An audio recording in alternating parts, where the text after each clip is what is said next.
तो दोस्तों आज 16 फरवरी डीएसएसबी का फर्स्ट शिफ्ट का एग्ज़ाम हो चुका है और एक बार डिस्कस कर लेते हैं कि क्या-क्या चीज़ें आई, कैसा रहा एग्ज़ाम। मैं खुद अभी एग्ज़ाम दे कर के आया हूँ, निकला हूँ।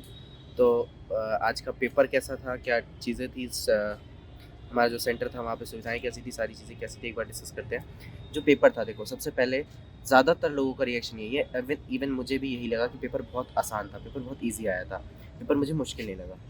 उसमें क्या-क्या क्वेश्चन्स आए थे उसको मैं एक बार अगर मैं बताऊँ तो जो पार्ट ए है, पार्ट ए में रीज़निंग, मैथ्स और हिंदी इंग्लिश सब कुछ बहुत ज़्यादा आसान था। एक वन गो में आप उस पेपर को कर सकते हो अगर आपने प्रॉपर अच्छे से एक बार पढ़ाई की हुई है तो। रीज़निंग तो बहुत ज़्यादा ईज़ी थी। मैथ्स में जो क्वेश्चंस थे वो बिल्कुल बेसिक क्वेश्चंस थे। मतलब आप कॉन्सेप्ट अगर पढ़ा हुआ है आपने तो आप उसको कर ले जाओगे, अगर आपने तैयारी नहीं की है तो आप उसको नहीं कर पाओगे। हिंदी इंग्लिश में ग्रामेटिकल पोर्शन में चीज़ें कम थी, वोकैब ज़्यादा थी। वोकैब के 6-6 7-7 क्वेश्चन, मतलब वोकैब के क्वेश्चन ज़्यादा थे, आइडियम्स, फ्रेजेस, वोकैब्स ये क्वेश्चन ज़्यादा थे, ग्रामेटिकल चीज़ें बहुत कम थी। एक तो इज़ एन का क्वेश्चन आया था, वो एन और ए, एन अम्ब्रेला करके था और एक करके, और द के क्वेश्चन थे कि द आएगा या अ आएगा, ए आएगा या द आएगा। तो ये क्वेश्चंस इंग्लिश में थे, बहुत बेसिक ग्रामर, बिल्कुल बेसिक ग्रामर। हिंदी में भी सिर्फ बेसिक चीज़ें थी, ज़्यादा डिटेल में नहीं था। संज्ञा सर्वनाम का जो भी चीज़ें थी उसमें, हिंदी ग्रामर में विलोम के काफ़ी सारे क्वेश्चन थे, 3-4 क्वेश्चन विलोम के थे, और ज़्यादा संज्ञा सर्वनाम ये सब चीज़ें बहुत ज़्यादा डिटेल में थी, बहुत बेसिक चीज़ें आई थी, बिल्कुल बेसिक चीज़ें। अगर मतलब आप क्वेश्चन को ध्यान से पढ़ रहे हो तो आप कर लोगे। बस दिक्कत कहाँ होगी, जो क्वेश्चन है मैथ में, जैसे पाइप एंड सिस्टम का क्वेश्चन था कि एक पाइप 7 घंटे में पानी भरती है और 56 घंटे में एक पाइप उसको खाली करती है। तो दोनों पाइपों को हम साथ में खोल दें तो कितने घंटे में भर जाएगी टंकी? एक इस तरह का क्वेश्चन था। और प्रॉफ़िट लॉस के क्वेश्चन थे कि इतना डिस्काउंट, इतना करने पे कितना प्रॉफ़िट बनेगा, कितना लॉस बनेगा, कितना प्रॉफ़िट बनेगा, प्रॉफ़िट का क्वेश्चन था, लॉस का नहीं।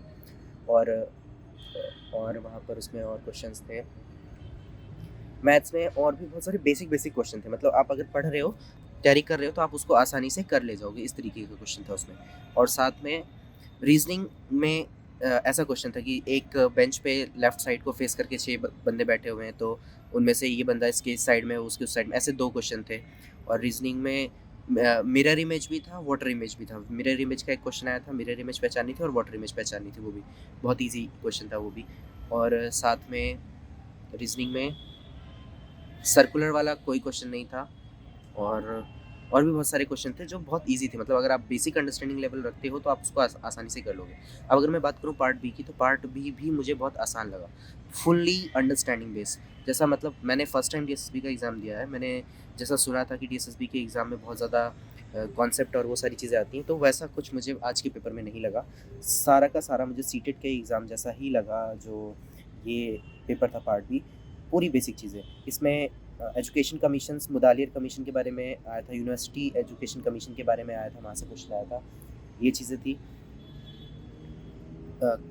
और करिकुलम के बारे में काफ़ी सारे क्वेश्चन थे, ईवीएस को पढ़ाने से रिलेटेड काफ़ी सारे क्वेश्चन थे, बेसिक अंडरस्टैंडिंग वाले, जिनको आप पढ़ के समझ सकते हो। मतलब ऑप्शंस ऐसे थे कि 4 ऑप्शन हैं, तो 4 में से 3 ऑप्शन में नेगेटिव वर्ड्स दिए हुए हैं, होता है ना कि मेमोराइज़ेशन और लिमिट टू दिस, और ऐसे ऐसे ऑप्शंस थे, मतलब कि 3 ऑप्शन ऐसे हैं और एक चौथा ऑप्शन है कि उसको एक्सप्लोर करना है, एक्सपेरिमेंट करना है, ढूँढना है, तो आप उसको आसानी से देख के पहचान जाओ कि भाई ये चौथा क्वेश्चन पढ़ो ही मत, चौथा ऑप्शन ही आपको उसमें पॉजिटिव देख के लग जाएगा कि ये पॉजिटिव है और यही ऑप्शन इसका करेक्ट होगा।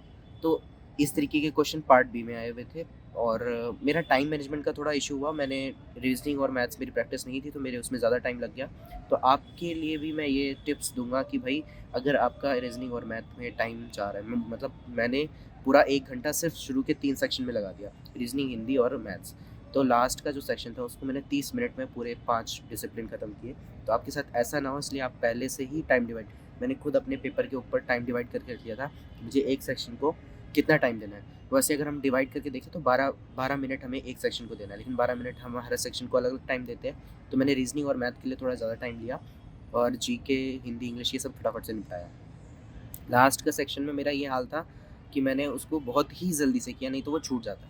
तो मतलब टाइम मैनेजमेंट आपको पहले से करके चलना पड़ेगा, नहीं तो गड़बड़ आपके साथ हो सकती है।